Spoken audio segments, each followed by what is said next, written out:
But what if you have a problem with something you bought, particularly a meal? Can you state that you have been, in quote, aggrieved? Can you decide to walk to any of the courts in Nigeria and say, hey, I'd like to see reports say, report, will I get compensated? Now, these questions and more we're about to delve into and hopefully get clarification as Jubilee Nwokoro joins us this morning on Hello Port Harcourt. Stimulating and insightful conversations. Hello Port Harcourt, 92.3 Nigeria. Let's talk.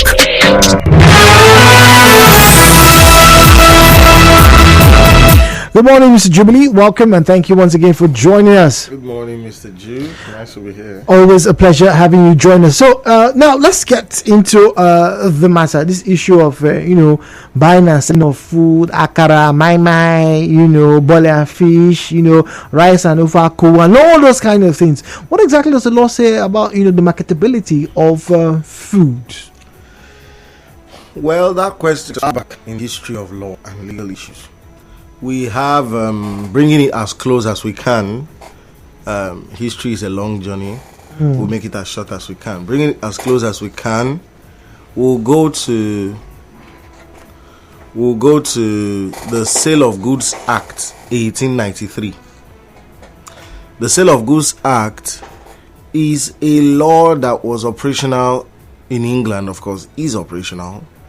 And then we adopted certain laws that we call them the laws that were existing in the English division in England and the rest before their own jurisprudence before 1900. So we brought it over. They are called Statutes of General Application, SOGA for short. And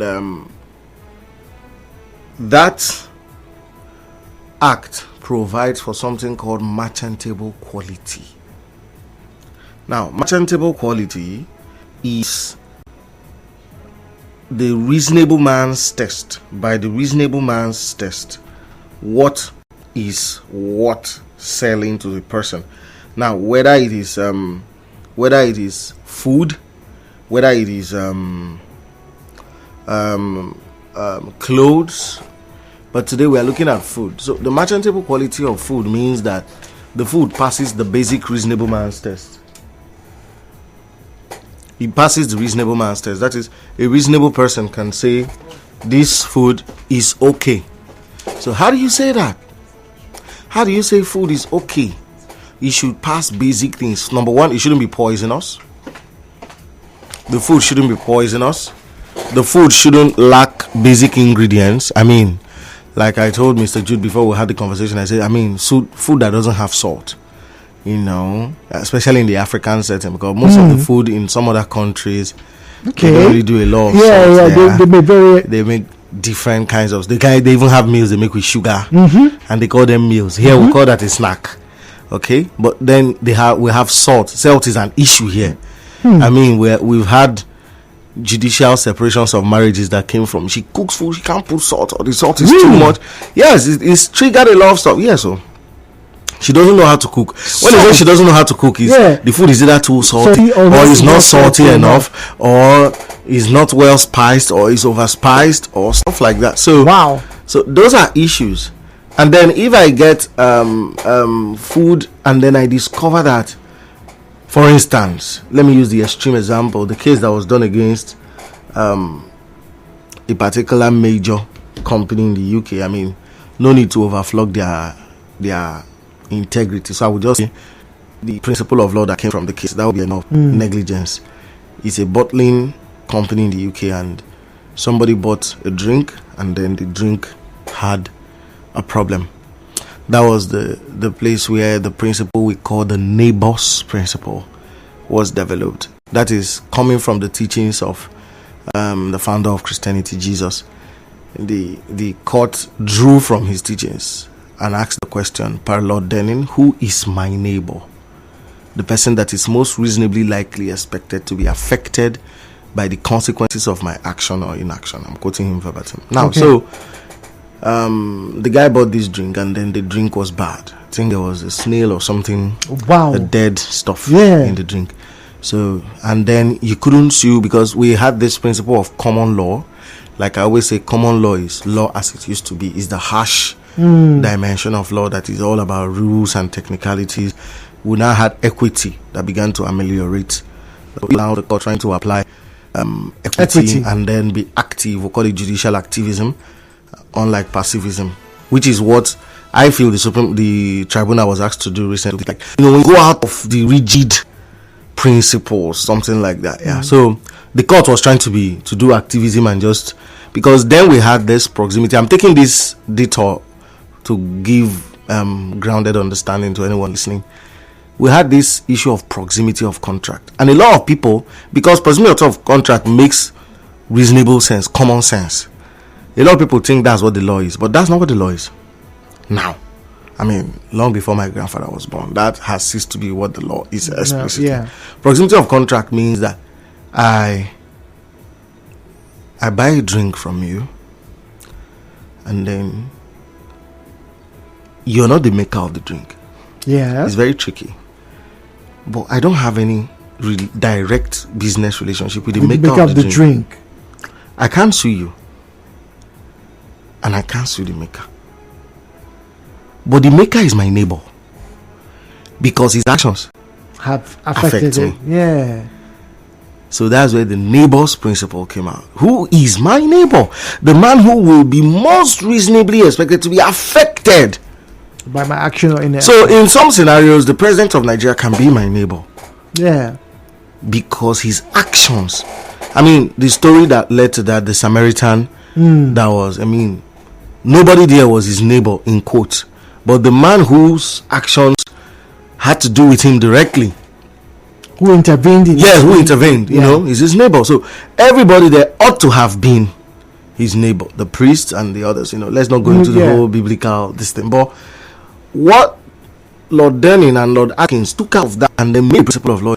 If I'm in the US and I make a drink and I bottle it and I can it and I preserve it, I ship it for days or weeks, and it has a 1 year, 6 months lifespan by the I get NAFDAC number or whatever, and I bring it into Nigeria, because to sell something made outside Nigeria in Nigeria that is a food or drug, it has to go through NAFDAC. Yes, it has to go through NAFDAC and all of that registration. So you now bring it in, I now drink it in Nigeria, or I open it and I see a dead cockroach, or I see something, or it's tested and then there is proof that there is chemical poisoning in it, I can sue that company directly. Do you understand what I'm saying? So that now gave birth to a further principle, the principal agent principle. That is that in my, even if it's a retailer who bought from a wholesaler and all of that, I'm dealing with an agent of the manufacturer. So by reason of my dealing with the agent, I have dealings with the principal. So those are the manufacturer who is the principal in this case. So those are the principles that have now concretized into the applicable functions of law on the issue of merchantable quality. So now, I think it should be section 16 of the Sale of Goods Act. Now, when you come from here, you can now see that if I buy food from any of the established food vendors, I don't want to mention in Nigeria, maybe they are even in Port Harcourt, maybe they are in Odili Road or wherever, and I'm in Ada George or GRA or wherever, and then I order it and they serve me the food, or I even buy sardine. Okay, this is a brand that is far from us. I can say Titus, I mean, that's not a bad thing. Or Geisha, I'm having brand was born. It's just like saying Coca-Cola. You know, think of those, and instead of find a snake, or I find something. So merchantable quality means, number one, it meets the description given. So it meets the basic test of what word can be used? Just the basic test of merchantable quality. That's actually it's there are no hard and fast descriptions. It has what it should have. That kind of stuff. Yeah. You know, because we just use the word merchantable quality in law. It just means that you know, you shouldn't sell me trash for cash. Substance. So you should have what you have. You should have the taste. I mean, now we are seeing the news about the Dangote refinery. If I sent someone to buy me fuel the other day, and the person bought it, turned it into a generator, and then the gen didn't come, and we brought somebody to fix the gen, and the guy said there was a lot of water in the fuel tank, and the gen had dried because I was out in Abuja for some matters, lecture matters. So when we opened my office gen, when we opened the they were connected to power, but I needed to use power supply when there was no general power. So when they opened it, it was totally dry. So I said, go buy. There was no drop of fuel. I mean, like 2 days before, no drop of fuel. So when he came and turned it, then there was water, and there was like 2 cups. Let me say like 1.5 liters of water inside about 5 to 10 liters of fuel that he bought. And I was like, wow. So whether he turned in some water into the jerry can, I can't tell. But that's an example. If I bought that directly, or I sent him to buy it, and he can say that there was nothing, I can sue that fuel station, for selling me fuel missed, even though I know that it was compromised on the way. Of course, I'm more convinced about that, considering the person. So I can sue that company and say, you people sold me fuel mixed with water, something else. So if I buy food stretches far. Frozen food, I've bought frozen foods that were rotten.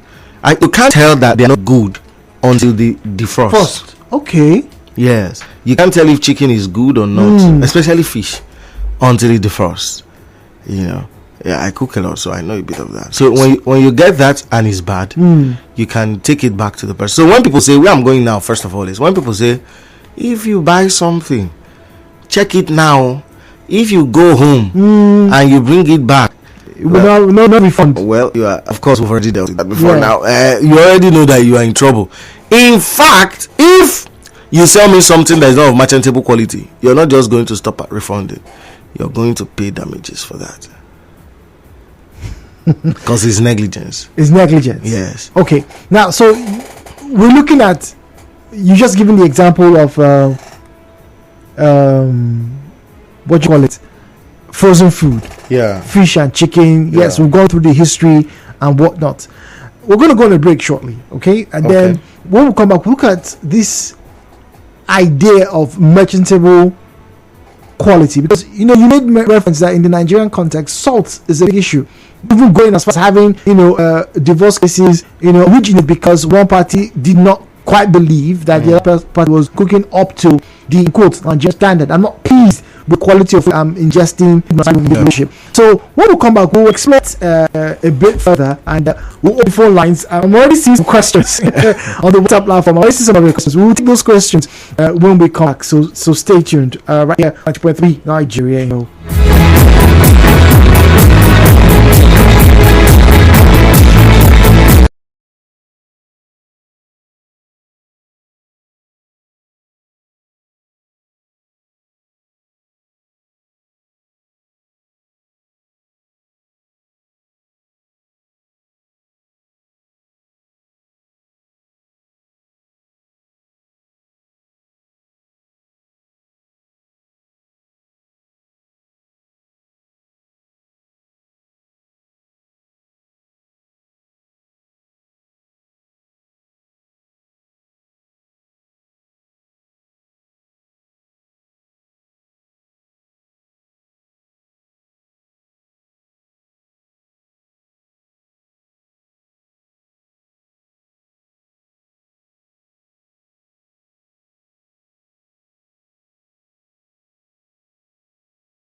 that you have on display at your shops, your warehouses, do you know that you could be doing something wrong if they don't need to stand it? Are you aware of this? Or it doesn't matter? Well, that's what we're talking about this morning, and we have great questions, and very fortunately, we have Jubilee Nwokoro, lawyer, here to answer them. Welcome, gentlemen, to Hello Pakot. And now, Hello Port Harcourt with Jude on 92.3 Nigeria. Please send in your questions to 08090160809036416. Alright, we'll open the phone lines after the headline news, but let me read this question first. Say good morning, Jude. Please, the examples is given are too extreme. Does this apply to every case? How about the issues that come from the middle channel? Sam from Arabia. Sam, please, what exactly is the middle channel? Now,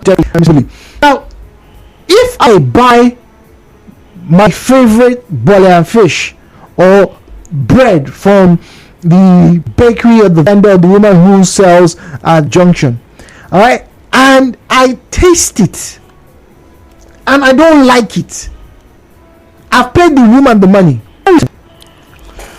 I've eaten for the bole and fish, I don't take one bite, I've even pissed it. No, it's different from if she had given you some to taste. No, yes, I've paid for it. You bought it. Yes, You've paid for it. You need legal help so that you now know the answer is you've consumed it. Can you assume the part you've consumed? You can't now. Okay, what if it's just a piece of what I've consumed? Did you pay pro rata? Can you share and say, okay, this is the part, this part that remains, take it and give me my money? Where the challenge comes in, your personal approval. Okay. The marketable quality is subjective. Okay. Is the reasonable mass test. I mean, the makers of laws through the years have hung around the word reasonable, and I love it. Is the reasonable man's test. The issue is, will a reasonable man like this item? Bole? Yeah. If somebody is just speaking, another word used for it is the objective person's view. The objective view. Somebody just talking objectively, talking without any form of prejudice, and then the person just puts it, and they don't have a problem because you can have it where you've lost your sense of taste, or they are last, and then they just speak the bole and eat it. It's okay, but if out of 10 people, 8 people will say, this bole is terrible. The fish had already spoiled. When something has spoiled, it's easy to tell. Okay. If something is bad, it's easy to tell. If the woman puts sugar instead of salt, it's easy to tell. Things like that. So if the goods don't meet marketable quality, they're out. Now we have the Standard Organization of Nigeria, or Standards Organization of Nigeria, established by the SON Act. The question that organization poses is, do they monitor every piece of everything that is sold?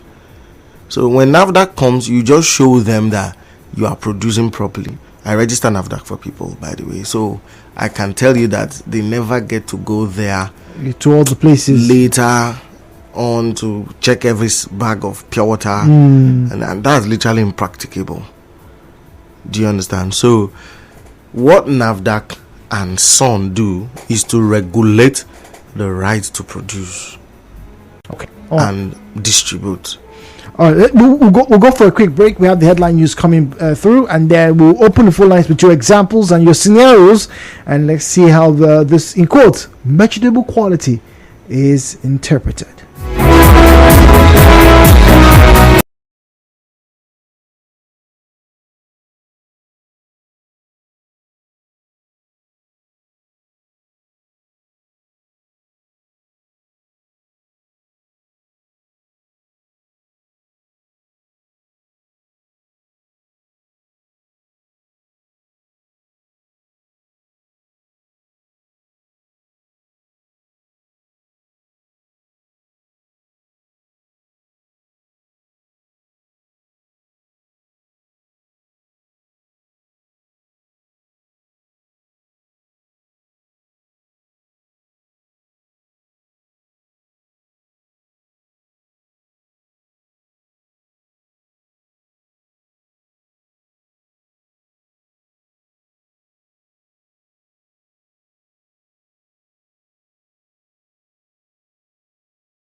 The phone numbers to call 0817, I beg your pardon, 0817 923 0007.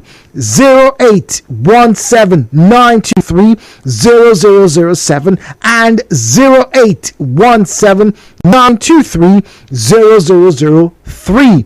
The WhatsApp and Telegram number available on 0809 030 6416. 0809 030 6416. At Nigeria Info PH is where you find us on Facebook and on Twitter. Once again, welcome, and this is Hello Port Harcourt. And now, Hello Port Harcourt with Jude on 92.3 Nigeria Info. The views and opinions shared on this program do not represent the position of Nigeria Info FM.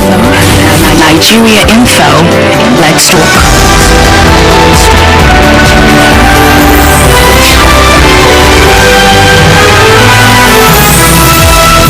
All right, so welcome back, and I still have Jubilee Nwokoro in the studios. Jubilee, thank you very much. You, all right, so now let's get to the numerous examples we're going to hear this morning. Now, I'm going to take you back to a few years ago. At a hotel, a friend of mine just got into Port Harcourt, and then a meal was presented to him. Now, he looked at the meal, and he said, from looking at the meal, I'm not quite comfortable with it. It was a fancy restaurant. And then he uses his fork and his knife. He cuts a piece of the fish, all right, and puts it in his mouth and says, this fish is bad. And he asks for the chef, this plate of food is bad, please return it, get me something fresh. And the manager comes in, oh, I'm sorry, how could you do this, you people are terrible. And obviously they get him a new meal and everything. But in that instance, right, he's paid. Or rather, he was obvious that he was going to pay, because you give them your card afterwards. So he was going to pay. They've served him his meal, but he didn't like the meal. Would he have a case to say if he wanted to sue for damages in that instance? Okay, let me read you just a little bit of law. Section 14, subsection 3 of the Sale of Goods Act. Where the seller sells goods in the course of a business, and the buyer, expressly or by implication, makes known to the seller any particular purpose for which the goods are being bought, there is an implied condition. Mark the words condition and implied. That's so you don't have to write it expressly. That the goods supplied under the contract are reasonably fit for that purpose, whether or not that is a purpose for which such goods are commonly supplied, except where the circumstances show that the buyer does not rely, or that it is unreasonable for him to rely on the seller's skill or judgment. Now, this is the one that clears things clearer. Subsection 6. I'm reading section 14 of the Sale of Goods Act. Okay. Goods of any kind are of merchantable quality within the meaning of subsection 2 above, if they are as fit for the purpose or purposes for which goods of that kind are commonly bought, as it is reasonable, you see the word reasonable coming again, to expect, having regard to any description applied to them, the price if relevant, and all the other relevant circumstances. So if fish is rotten before it was cooked, even if you make it with 200 cubes of Maggi, it's bad. It's bad. So if the people acknowledge that it is bad, or if it is clear from a reasonable man's test that this is bad, then they owe a refund and an apology.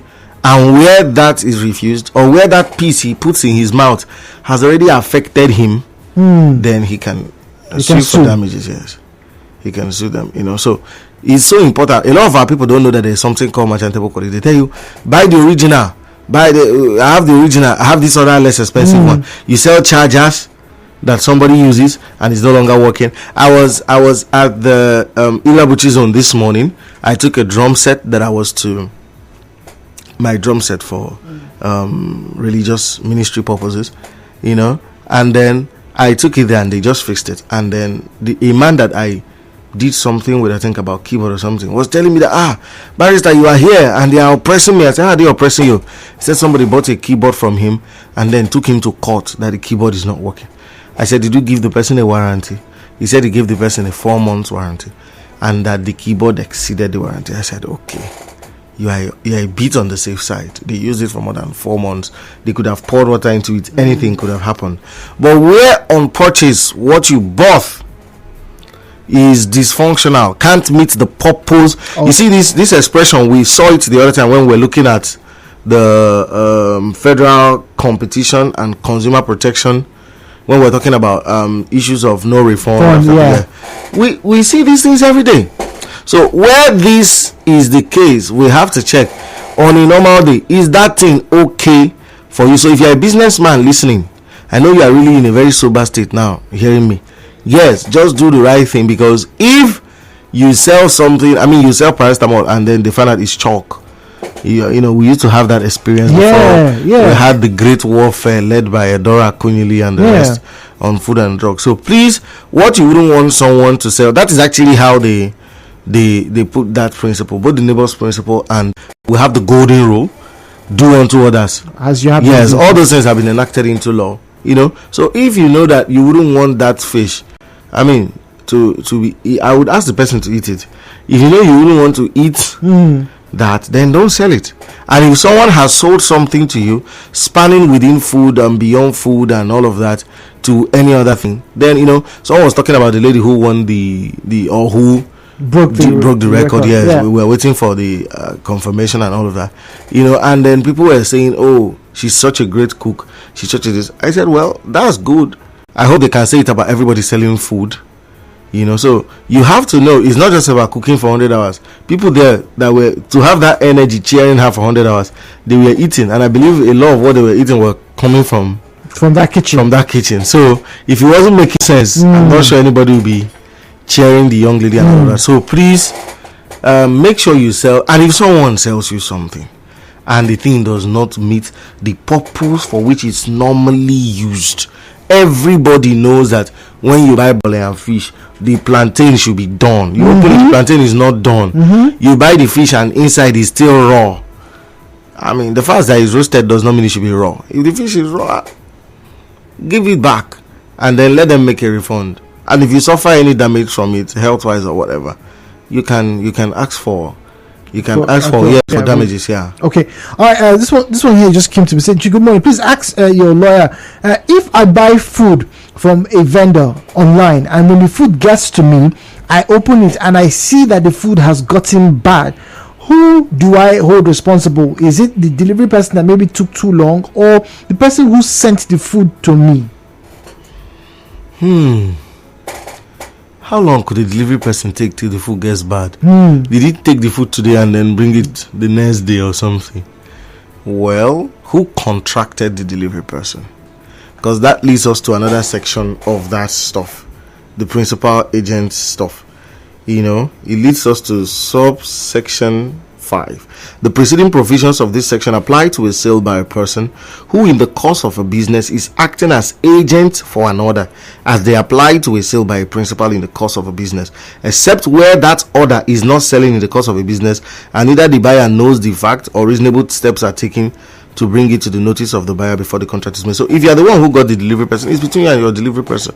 But if the company food vendor has their own delivery system, that's between them and their delivery system. So they have it could even be tampered on the way there. If it's tampered on the way there, they take responsibility for it and all of that. If it's their outlet, they have a smaller outlet close to you where you can order and then go there to pick it up, is their responsibility. So it's very clear and basic law, and this can lead to very aggravated damages. Okay, 0817-923-0002, 0817-923-0007. Talk to us, drop your name with the call screener, and then you pass through to us here in the studio. WhatsApp and Telegram available on 0809-030-6416. Now, someone has been calling the WhatsApp number all this while. Please, once again, we don't take calls on the WhatsApp number. Please do bear with us. If you want to get to speak to us on this particular subject matter, the number is 0817-923-0002. 0817-923-0003. 3. All right. So please don't call the WhatsApp number. The numbers I just called out are the ones that you can use. Talk to us. Use the call screener. Tell us your name and where you're coming from, where you're calling from, and then you get to talk to Jubilee here in the studio. WhatsApp once again is 0809 030 6416. 0809 030 6416. At Nigeria Info PH, at Nigeria Info PH is where you find us on Facebook and on Twitter. I'll get to Facebook shortly. Ukeje and Ojo. Start off with Uba, who's speaking to us. Good morning to you, please. Welcome to Hello Port Harcourt. Good morning, Mr. Joe. Good morning. Yeah, just please, I want to find out from your girls. Can you return a sliced bread you bought from a stand, only to find out that it's bad on getting home? That's a very good one. I've experienced that several times as a student, buying loaf of bread at the junction. Those along the road, just buy bread, let's buy bread and go home. And then when you get home, you take off the wrap and you can smell that the loaf is stale. Yes, you can. Yes, you can. The very fact that you couldn't inspect it, you can't open bread at the junction and begin to taste it and all of that, yeah, means you can't return it. In fact, it comes in under the Consumer Protection Act. Yes, you can return it and you can get a refund, of course, a replacement. Our local bread vendors are aware of this, because I think what this man just called to clarify. Yes, they should be aware. Has led to a lot of fights at the junction. You buy bread, you bring it tomorrow, say it don't spoil. The next day is not reasonable. The next day is not reasonable. You could have spoiled in your house overnight. There is a reasonable man's test. Yeah, but the person did not unwrap the loaf. Okay, you unwrapped it the next morning. Yes, you unwrapped it the next morning. Well, equity aids the vigilant and not the indolent. It could have spoiled. It now becomes difficult. You see, it's part of my understanding as a lawyer and training not to give people false hopes. Yes, I don't exaggerate the possibilities of matters. So you can bring an action and say, yes, the bread you bought was bad, but how do you prove that?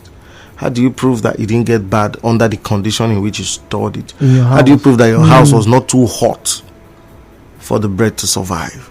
So that's what the challenge is. Proof. Claims are easy, proofs are hard. Peter is speaking to us from Transamadi. 92.3, good morning to you. Good morning, sir. Good morning, Peter.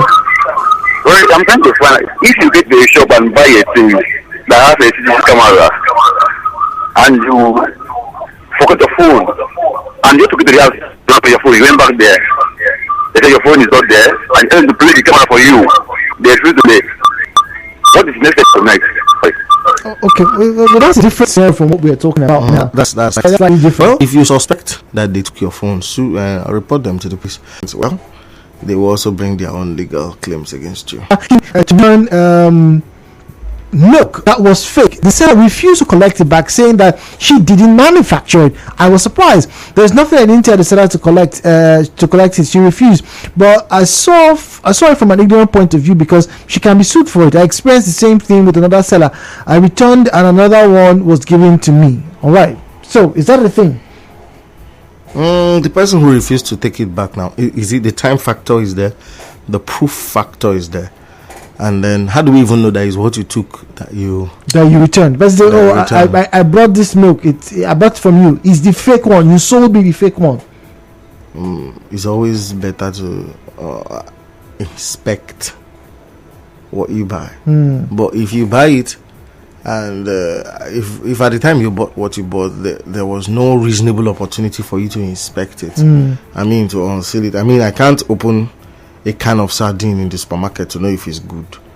Right. To be bad before I want to use it. So yes, true. If I buy that and then the expiry date is not yet there and then it's bad, I can always take it back and then say, oh no, what you sold me is bad and all of that. So that's is always the reasonable man's test. It's not something you can. Equity will not allow a man profit from his own wrong.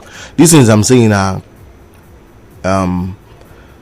what we call maxims. They are not just proverbs. There are laws as they were. There are things that the court considers in reaching a judgment. Okay. Every customer has a right to reject any food if any fault is detected before finishing the food. Is that true? What do you mean by fault? If you say a cockroach, oh yes. Yes. If I'm eating the food, let's say they give me, I order eba and egusi, and the woman goes back into the kitchen, and I've washed my hands. I take a ball of eba, I roll it nicely with the Edo man style, and I dip it in the egusi soup. I roll it again, and I put it in my mouth. And as I put it in my mouth, the reasonable man's test tells me there's no salt in this thing. And madam, salt no day this thing. Nobody say the salt I don't like as the salt day. Salt no day. That's something that can be corrected now. They can put it back on fire, reheat it, and add salt. But I'm upset that I was hungry. I came to eat, and now you've not suffered any damage. Emotional damage. No. I'm only making a case from what you read. I have suffered. I want to eat. I have 10 minutes to eat my lunch if I go back to the office. And the food, I get there on time. I get served on time at the canteen. Yeah, expanding it now. When you lost time, that's another thing. That's damage suffered. Maybe in the process of losing time, you lost customers. Maybe you had customers waiting for you in your business place, and then you lost money. All that is provable. But what the crux of negligence, which is the mother of all these principles of law, apart from the probability in evidence, is damage. Damage must be suffered. Damage. The court is not a Father Christmas. That's another principle of law. So the court will only give you what will assuage what you lost. Damage must be suffered. Like we have some communities. This is a bit away. They say, "Oh, we had petrol, oil rather, crude oil, spill off from so and so." Company's site, like we had the Bonga spill and all that, and then the oil covered our community. Okay, what did you lose? So you ask the person in cross-examination, when last did you farm? Last week. What did you go to do? I went to harvest. So you harvest. Yeah. How was it? It was good. So your farm normally yield good cassava. He says yes. He forgets that he just came to court to say oil. So if the oil didn't stop your harvest, so how can you claim that? You are not this ground. The ground, you can't complain that oil came on your. You can say nuisance. So the oil smells bad. But what would the God give you chance for? The sense of smell. I mean, it has fumigated your land. So if you look at it that way. So essentially, the issue is proving what you have lost by that error. A bank issued sealed money wrapped to a customer at the counter, and the customer left without opening the wrap or to count the money. But later discovered the money was not complete. Can the customer sue the bank for negligence? He later discovered there's always a notice at the counter that you should count your money. You should verify before leaving. And if you find out after leaving, those notices are not stories. They are legal notices. That's what they are called. They are designed by the legal department of those banks. So, but if you count it and it was complete, if you're there then you count it's not complete, they will recount it. And so you don't go back and say. Julie from Airport Road is asking, I bought 5 eggs and upon cracking one I discovered it was bad. I then returned the rest and asked for a replacement, but the seller refused. What damages can I sue for? Or do I have a chance of claiming damages? She bought eggs and discovered it was cracked. When? She bought eggs and then she cracked one and it was bad. Of the 5 right there. She didn't say. So maybe let's assume she went home. So when she cracked and one was bad, she said, "You know what? Let me return everything and ask them to give me a fresh batch." The seller said, "Well, no." Generally, the law does not expect everybody to be reasonable when they've done the wrong thing. That's why the courts are there. If she can create evidence, I mean, I use my phone a lot. I record every single thing. If I'm talking business with you, I'm recording you. If you are arguing with me over something, sometimes I'm video recording you. I bought a water heater recently for my house, and while I was there I was asking, I noticed the young man went inside to bring it. I was like, you first told me you don't have, then you went inside. Are you sure it's not a bad one you brought? So as he was talking, I was just recording him. I said, so if it's bad I can bring it back. He said yes. Okay. So when I was talking to the woman, I said, madam, your boy told me a bad thing. Before she could talk, I sent her the video and they arrange themselves. So if she has proof, she's not the one she got from Ebeji, is the one she bought from there, then she has a good case. Yeah. Okay. All right, so a lot of questions with you. Unfortunately, we can't take all of them. Mr. Jubilee, thank you very much. So be careful. Do the reasonable man's test. If you should learn today, Mr. Jubilee's condition is do the reasonable man's test. Good morning. Thank you. Thank you, sir.